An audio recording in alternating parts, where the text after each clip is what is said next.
नमस्कार बालदोस्तांनो. आपल्या आजीच्या गोष्टी या यूट्यूब चॅनलवर तुमचं खूप खूप स्वागत आहे.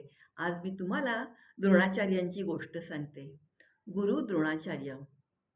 तर तुम्हाला कौरव पांडव हे माहीतच आहे. 5 पांडव, हं, धर्म, भीम, अर्जुन, नकुल आणि सहदेव हे 5 पांडव आणि कौरव 100 होते.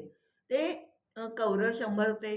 पण काय ते पूर्वी आपल्याकडे म्हणजे अजूनसुद्धा काही ठिकाणी एकत्र कुटुंब पद्धती आहे. तर तसं त्यावेळेला ते एकत्र राहत होते. चुलत भावंडं ती. सख्खी चुलत भावंडं होती. त्याच्यामुळे ते एकत्रच राहत होते. त्यावेळची एकत्र कुटुंब पद्धती होती. त्याप्रमाणे ते एकत्र राहत होते. तर ते एकत्र राहत होते तर काही लहान-लहान मुलं होती. कोणी एकदम तर काही मोठं होत नाही. कौरव पांडव छोटे होते तेव्हा ते एकत्र खेळत होते. बाहेर खेळत होते. खेळत असताना काय झालं ते विटीदांडू खेळत होते. तर विटी म्हणजे आता तुम्हाला तो खेळ माहीत नाहीये.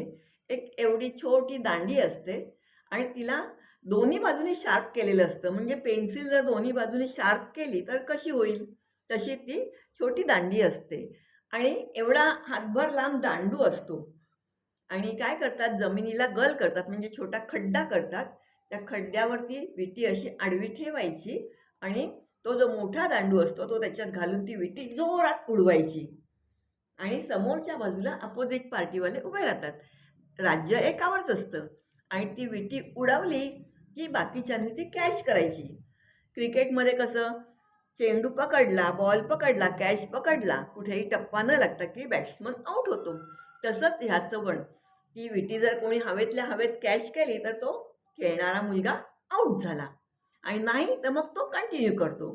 असा तो विटीदांडूचा खेळ असायचा. आम्ही पण खेळलेलो आहोत. खूप मजा येते त्याच्यात. तर तसे ते विटीदांडू खेळत असताना काय झालं, ज्या मुलाने ती विटी मारली, ती विटी जी अशी उडवली ना, ती विटी लांब जाऊन एका विहिरीत पडली. विहिरीत पडली तशी सगळी मुलं विहिरीजवळ गेली. बघतात तर काय, विहिरीत पाणी नव्हतं, पण विहीर खूप खोल होती. विहीर अगदी कोरडी ठणठणीत होती. तिच्यात अजिबात पाणी नव्हतं. मुलांना विटी दिसत होती, पण विहीर खूप खोल आणि मुलं सगळी छोटी-छोटी. आता ती विटी काढणार कशी? त्यांना ती विटी काढता येईना. मग आता काय करणार? सगळेजण बघत होते त्या कठड्यावर हात ठेवून अशी, आता विटी कशी काढायची? विटी कशी काढायची? असा त्यांचा गलका चालला होता. आणि त्याच वेळेला ते द्रोण तिकडनं चालले होते. द्रोण महर्षी द्रोण चालले होते तिकडनं ऋषीदेव. त्यांनी बघितलं, काय ही पोरं काय बघतायत विहिरीत? म्हणून त्यांनी जाऊन त्या मुलांना विचारलं, "काय रे बाळांनो, काय झालं? काय बघताय तुम्ही विहिरीत?"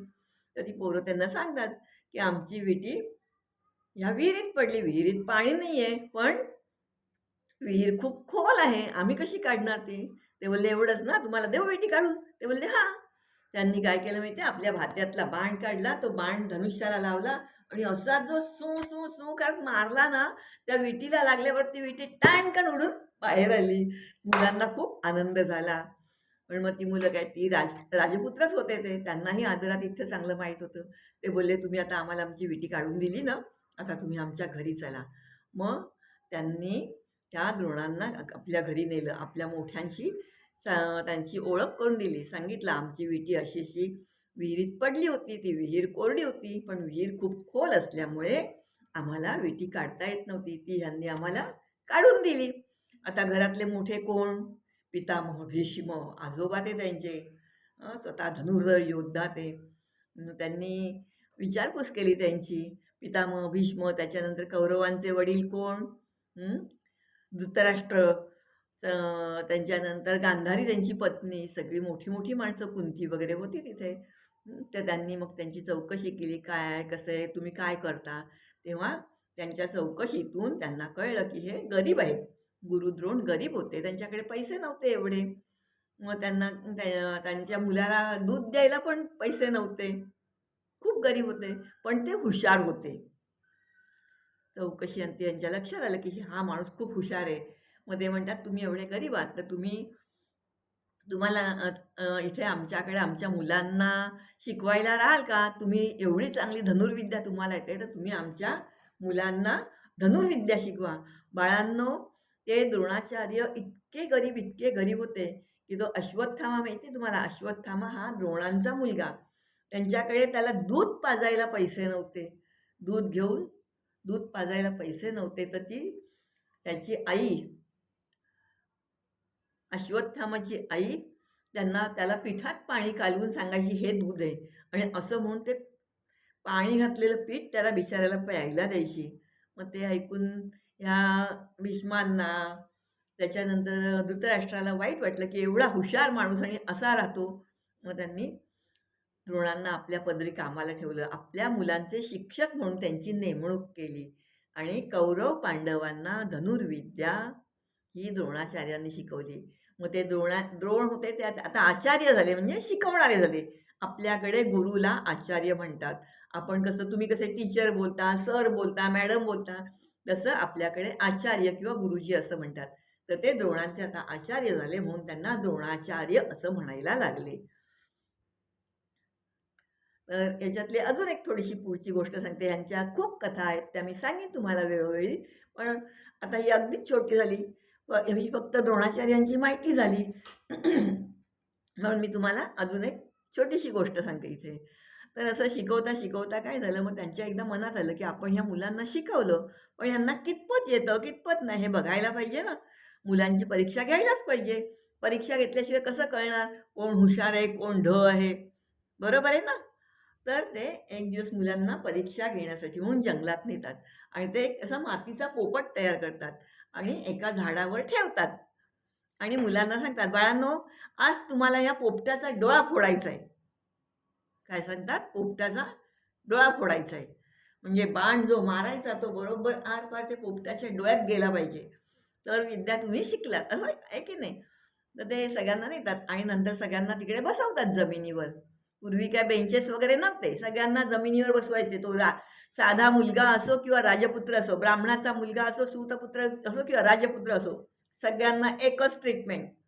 तसं त्यांना सगळ्यांना जमिनीवर बसवतात आणि ते तिथे एका ठिकाणी बसतात. मोठी शिळा होती त्या दगडावर आणि एकेकाला बोलवतात आणि विचारतात, "तुला काय दिसतंय? तुला काय दिसतंय?" जेव्हा बाण मारायला सांगतात तेव्हा.